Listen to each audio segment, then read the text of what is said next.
Hello guys, pair of linear equations in 2 వేరియబుల్స్లో equations చూద్దాం. So graphical representation కూడా చూద్దాం.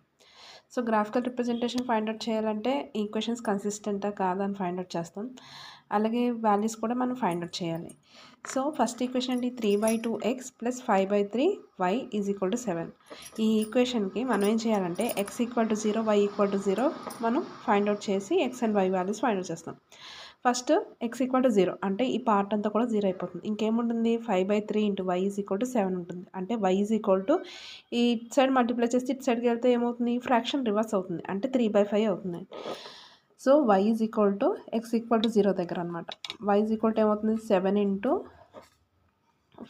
3/5 అవుతుంది. ఓకే, అంటే 21/5. ఓకే, 21/5 అంటే మనం క్యాన్సిల్ చేసి చూద్దాం. 4 5s 20, ఇంకా 1 ఉంది, పాయింట్ పెట్టాం, 0 2 5s 20 అంటే ఎంత వచ్చింది, 4.2. ఓకే, y వాల్యూ ఎంత వచ్చింది, 4.2. ఇప్పుడు y = 0 పెడదాం.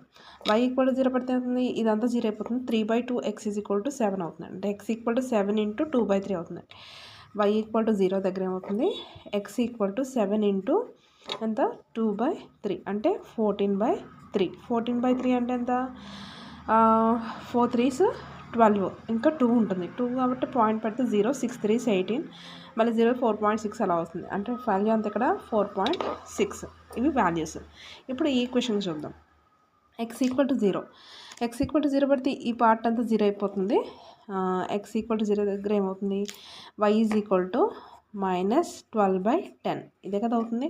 క్యాన్సిల్ చేస్తే అవుతుంది, 6 2s 12, 5 2s 10.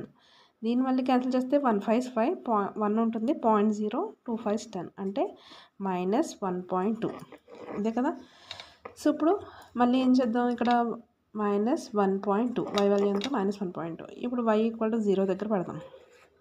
ఇప్పుడు x = ఫైండ్ అవుట్ చేయాలి. y = 0 పెట్టేస్తే ఇదంతా 0 అయిపోతుంది. x = 12/9. x = 12/9. 9లో 1 టైం గ్యాస్ అవుతుంది. అప్పుడు ఏమవుతుంది, 12 నుంచి 9 తీస్తే 3 ఉంటుంది. అంటే 3 మళ్ళీ పాయింట్ పెడతాం 0.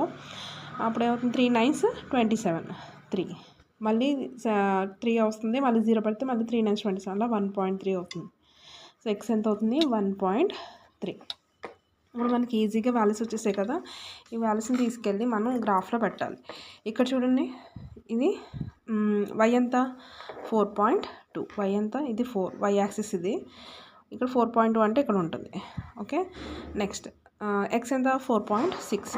x ఏమో ఇది 4.6 అంటే ఇది 4.5, ఇక్కడ పక్కన 6. ఓకే, ఇప్పుడు ఈ 2 లైన్స్ని మనం జాయిన్ చేయాలి.